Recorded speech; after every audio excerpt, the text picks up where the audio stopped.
Most of us track technological power by looking at the wrong numbers. We watch daily semiconductor prices, we argue about the latest trade tariffs, and obsess over trillion-dollar market caps. These metrics reveal who won the tech battles of the last 5 years. They are trailing indicators, reflections of hardware and financial systems that have already been built and priced in. To identify who will control the global economy over the next century, we have to look further upstream. We have to locate the exact origin point where new knowledge is generated. Industrial supremacy starts inside a laboratory, long before it ever reaches an assembly line. The Nature Index for 2026 provides a strategic wake-up call. This ranking of academic output serves as a highly accurate map of future geopolitical power. This chart ranks the top 10 global research institutions by scientific output.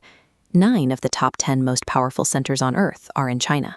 Harvard University sits at number 3, surrounded on all sides by a solid wall of Chinese research dominance. This visual imbalance represents a deliberate capture of global foundational science. While legacy institutions in the West rely on historical prestige, they are becoming statistically isolated from the centers of new discovery. At the very top of that ranking sits the Chinese Academy of Sciences, or CAS.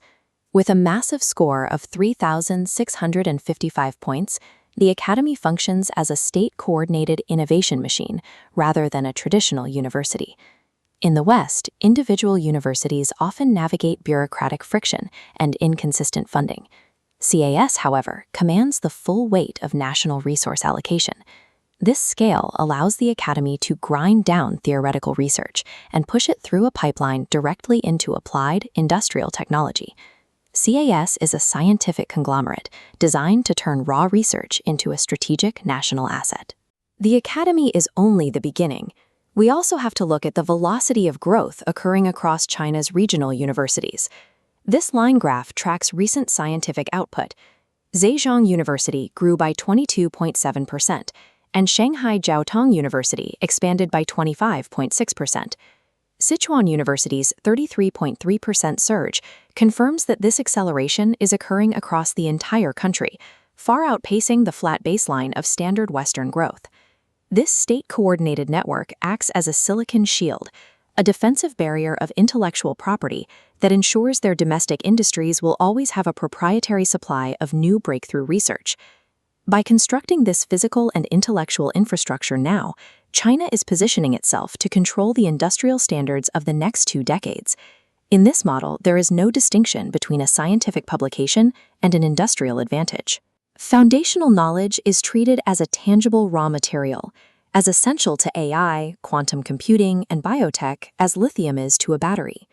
When the Academy discovers a new theoretical efficiency, that know-how flows directly into the manufacturing of physical hardware, such as advanced 40-nanometer chips. The resulting tech ecosystem is highly integrated. Alibaba serves as the intellect, while Huawei provides the physical skeleton. But universities like CAS and Tsinghua are the nuclear core, refining the raw scientific fuel that powers the entire machine. Control over the source of raw knowledge today translates into control over the algorithms of tomorrow. By dominating these metrics in 2026, China has set the trajectory for global power in 2030.